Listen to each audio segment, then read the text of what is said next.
Tere tulemast tagasi Matematori kanalile ja täna me lahendame 2018 aasta riigieksami laia kursuse teist osa. Tule kaasa, lahendame ülesandeid, need 2018, 17, 16 aasta eksamid on nii palju raskemad, nii et kui sa neid hästi oskad, siis ma arvan, et sul tulevasel aastal läheb ka päris hästi. Aga tule kaasa, jäta videole like, kui sulle see meeldib, kommenteeri, mis sa arvad ja tellige muidugi Matematori kanalit.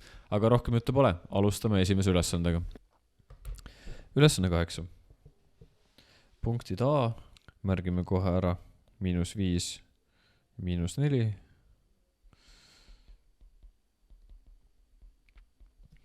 Ja B on 3, 2. On täisnurkse kolmnurga ABC hüpotenuusi tipud. Nii et see on siin hüpotenuus. Kaatet AC asub sirgel Y võrdub 2x plus 6. Nii, selle sirge me saame joonestada, kui me paneme x-i 0-iks, siis y on 6 ja kui y on 0, siis x peab olema -3.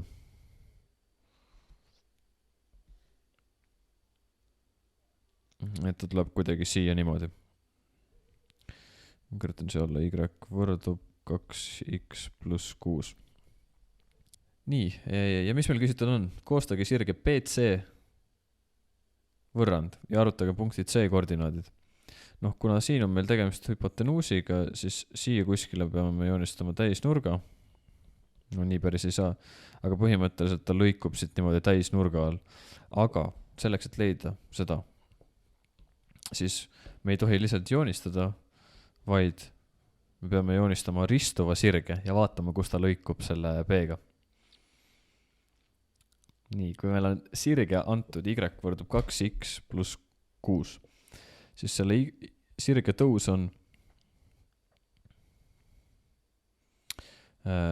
K2, siis paneme võrdub -1 jagatud K1 võrdub -1 jagatud, siin on meil 2, võrdub -0,5.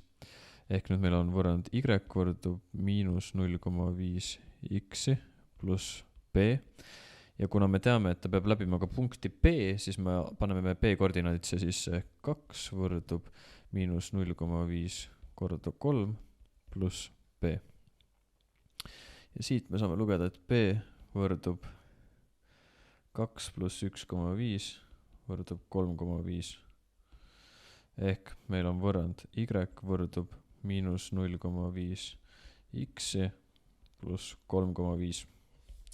See on sirge BC võrrand nüüd, sest nad on risti. Ristuvate sirgete omadus. Kasutan siin seda tõusu omadust.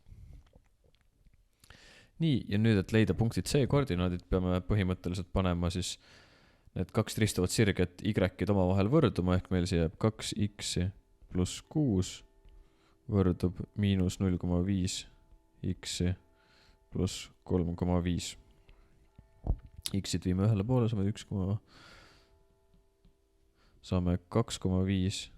x võrdub -2,5 ehk x võrdub -1.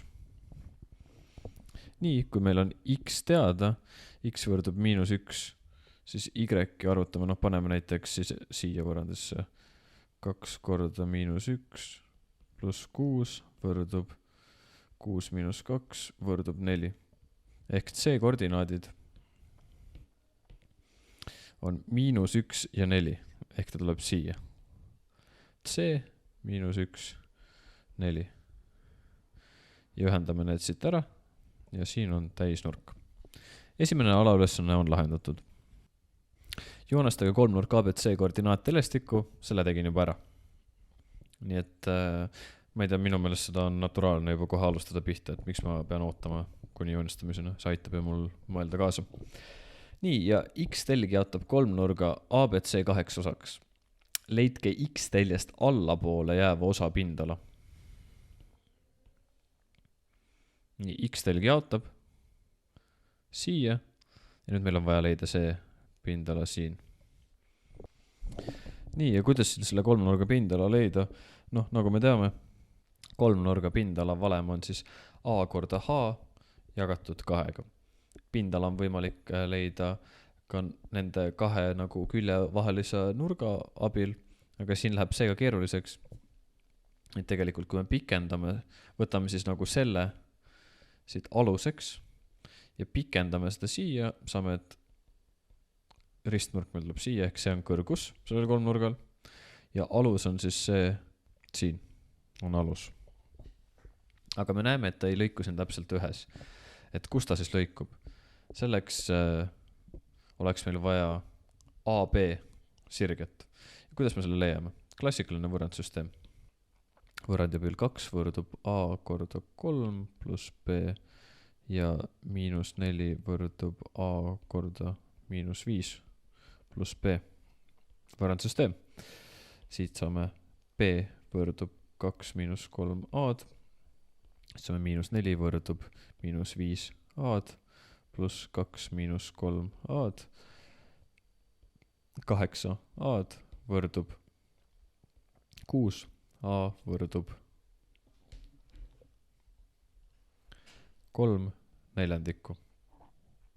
B võrdub siis 2 miinus 3 korda 3 neljandikku võrdub 2 miinus 9 neljandikku võrdub, meil jääb siin -1 neljandik, ehk meil on Y võrdub 3 neljandikku X-i -1 neljandik. Ja nüüd me peame leidma, kui Y on 0, ehk 3 neljandikku X-i võrdub 1 neljandik ja me näeme, et see on X võrdub 1 kolmandik. Ja et see punkt siin, kus ta lõikab X telge, on 1 kolmandik ja 0.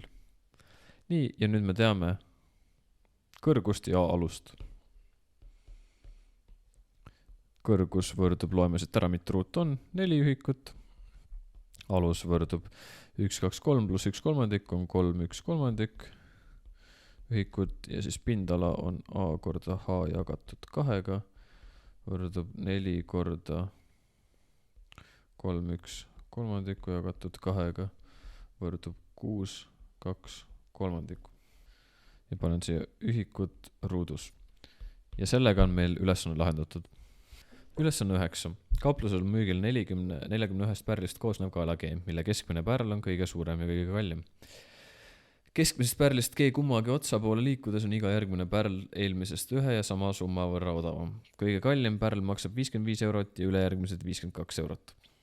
Kui palju maksab üks kõige odavamatest pärlitest? No põhimõtteliselt siin meil on siukene, et kus meil keskel, meil on 41 pärlit. Keskel on kõige suurem. Nii et siin on meil 20 pärlit paremal, 20 pärlit vasakul. Ja et see maksab 55 ja siis vaatame, kõige odavam pärl on siis kas paremal või vasakul otsas. Nii et kui kõige kallim on 55, järgmine ei ole öeldud, ülejärgmine on 52. Siis tegelikult see, me ütleme, et A1 võrdub 55. A3 siis on juba 52, aga siis A3 võrdub A1 pluss siis, paneme siin -2D.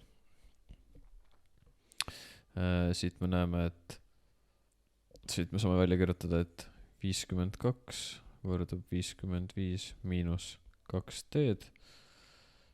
Siit me näeme, et 2D võrdub 3 ehk D võrdub 1,5. Ehk iga pärl on 1,5 võrra odavam. Ja nüüd meil ongi vaja leida 21. pärli hind on A1 pluss 20D võrdub 55. Siin ma tegelikult peaks miinuse märkima. -20 korda 1,5 võrdub 25, sest et see on siin 30. Nii et üks odavamatest pärlitest maksab 25 eurot. Nii, nüüd on meil vaja leida, ma kirjutan selle kaelage kuju siia uuesti. Nii et praegu ma leian selle jada summa. Kui palju maksab see kaelage ehk kõik pärlid kokku. Nii, leian selle parempoolse ehk S21 võrdub tegemist on aritmeetilise jadaga, kasutame valemit A1 pluss AN jagatud 2 korda N. A1 me teame 55 pluss arutasime ka kõige odavama ehk 25 jagatud 2 kordatud 21. Vaatame, mis see teeb. No siia jääb meil 80 jagatud 2 ehk 40 korda 21 võrdub 840.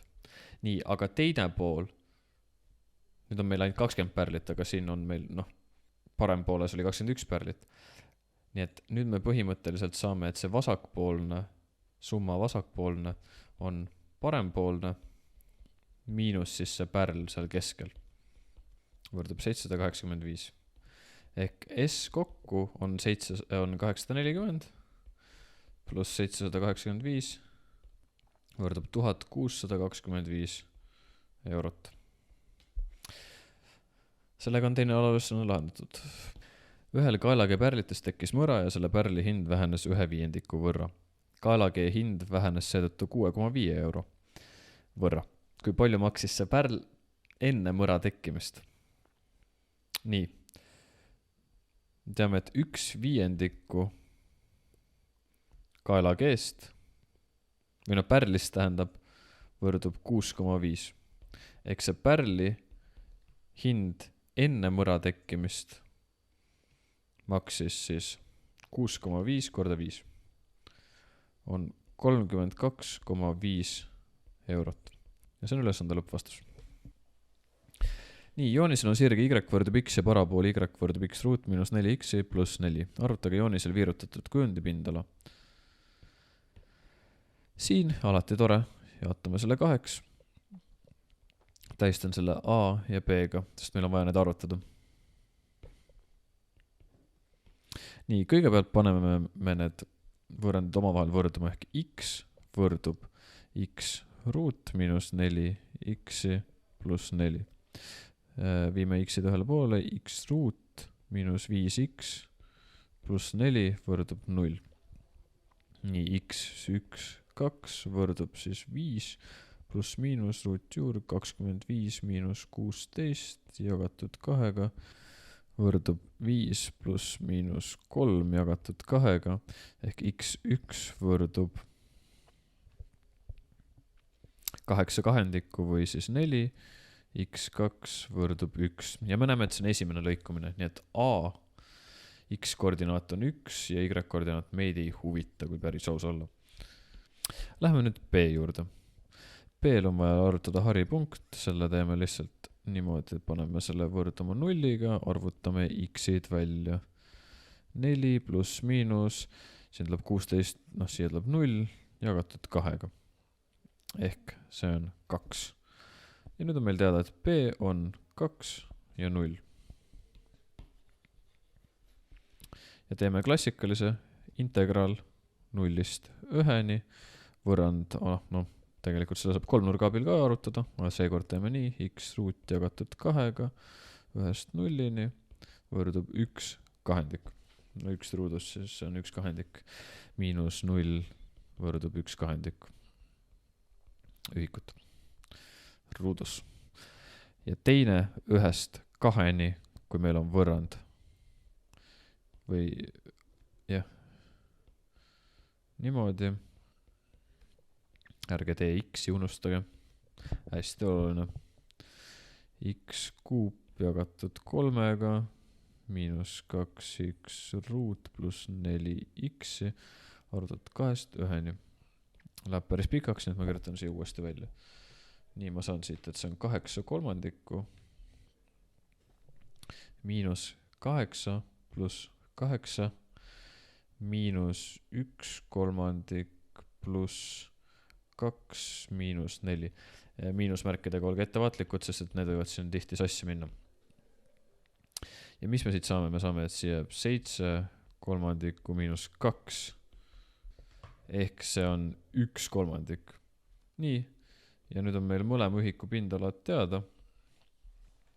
S võrdub siis 1/2 pluss 1/3. Selle korrutame 3-ga, selle korrutame 2-ga, võrdub 3 pluss 2 jagatud 6, võrdub 5/6 ühikut ruudus. ja sellega on kogu pindala leitud. Ülesanne 11. Uus aiatraktor maksab 30 000 eurot. Selle traktori hind väheneb iga aastaga 1% võrra ning 2 aasta pärast maksab aiatraktor 26 508 eurot. Mitme protsendi võrra väheneb igal aastal aiatraktori hind. Nii, meil tuleb siis siia põhimõtteliselt võrrand, et 30 000 eurot korrutatud siis mingi kuuastmel n,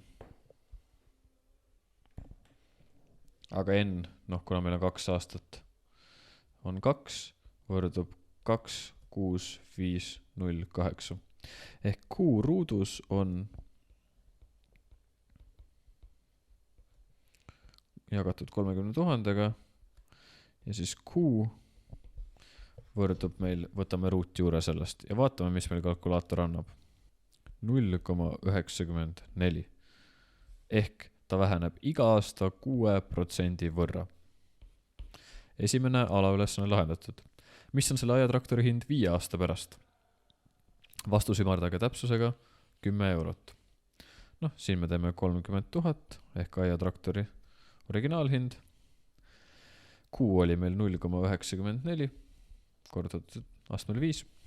Teeme kalkulaatoriga 30 000 korda 0,94 astmel 5. Ja täpsusega 10 eurot, ehk siis me ümardame 22 017 on mul siin, aga täpsusega 10 eurot, siis ümardame 20 peale. Ja see on teise alaülesande lõppvastus. Mis aasta lõpuks on aiatraktori hind vähemalt poole väiksem alghinnast? Nii, ja nüüd on meil põhimõtteliselt aiatraktori originaalhind korrutatud 0,94 astmel n võrdub siis 15 000. Et mitme aasta pärast on ta 15 000. Me saame, et 0,94 n on siis 1/2. See ongi küsitud siin. Ja nüüd te võite põhimõtteliselt neid enne siin läbi klõpsida, aga siin me saame teha siis valemiga, et a astmelt c võrdub b, kui logaritm a, b võrdub c. Nii et me tahame c teada, siis n võrdub logaritm 0, alusel 0,94 siis 1/2. Ja vaatame, mis see teeb. Ma loodan, et teil kalkulaatoril on ikkagi see võimalus valida oma logaritmi alus ise. Nii, ja ma saan, et see on enam-vähem 11,2 ehk 11 aastaga ta veel ei ole, aga 12 aastaks ta on. Nii et me peame selle ümardama suuremaks siin, et 12. Ja sellega on meil ülesanne 11 lahendatud ja lähme viimase juurde. Vana hea geomeetria. Ülesanne 12. Korrapärane kolmnurkne püstprisma, mille põhiserv on 12 centimeetrit ja ruumala antud. On lõigatud 8 osaks tasandiga, mis läbib prisma üht külgserva ja jaotab põhiserva suhtes 3/5. Arvutage lõikamise tulemusel tekkinud suurema ruumalaga kolmnurkse püstprisma külgpindala täpne väärtus. Neile ikka meeldib lollitada siin, ma ütlen teile ausalt. See on 12, see on 12. Kõrgust ma veel ei tea, aga selle arvutame me ruumala pealt ja ta jaotab selle suhtele 3/5 selle tagumise külje ka.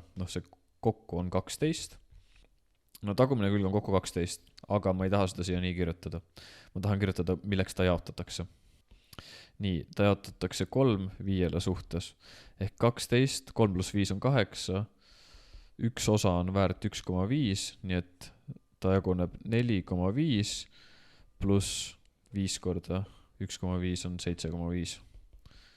Nii et ma kannan hoopis need arvud joonisele. Nii, me tahame siis saada kõrguse. Nii, siis ruumala võrdub SP korda H. Kuna tegemist on korrapärase põhjaga, siis me saame tegelikult kasutada meil valemit, et pindala võrdkülgsel kolmnurgal on külgruudus ruutjuur 3 jagatud 4, see tuleb Pythagorase teoreemist, võite välja arvutada korda H. ja see võrdub siis 540 ruutjuur 3. Nii, ja me teame ka A ruutu, nii et ma kirjutan selle uuesti siia välja. A on 12, see on ruudus 144 ruutjuur 3 jagatud 4 korda H võrdub 540 ruutjuur 3. No need ma taandan siit välja ja ma saan, et H võrdub 540 korda 4 jagatud 144. Vaatame, mis see kõrgus teeb. 540 korda 4 jagatud 144 võrdub 15. 15 on kõrgus. Nii, ja meil on lõikamise tulemusel tekkinud suurema ruumalaga kolmnurkse püstprisma külgpindala täpne väärtus. Suurem on siis see, kus see 7,5 on. Ja meil tuleb siis see põhimõtteliselt prisma, mis ma siin joonistan. Ja külgpindala siis on see tagumine külg siit, eesmine külg siit ja see kõik, mis kohe meie pool on. Ja kuidas me seda arvutame? Meil on vaja selleks arvutada põhimõtteliselt 3 eraldi külje oma.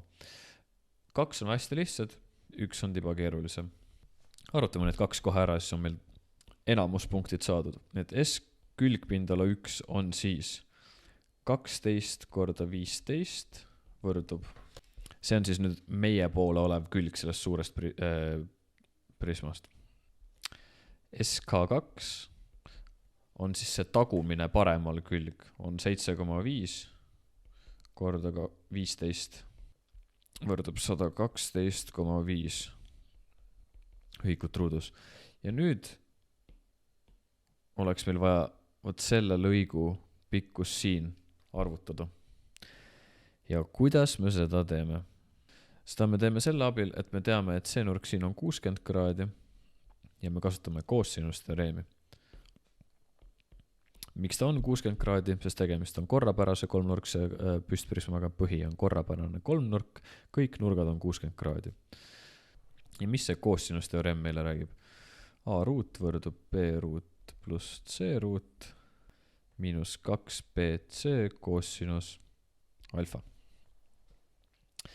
B ruut on meil siis 7,5 ruudus pluss 12 ruudus miinus 2 korda 12 korda 7,5 ja koossinus 60 kraadi on 1/2. Ehk põhimõtteliselt need taanduvad välja.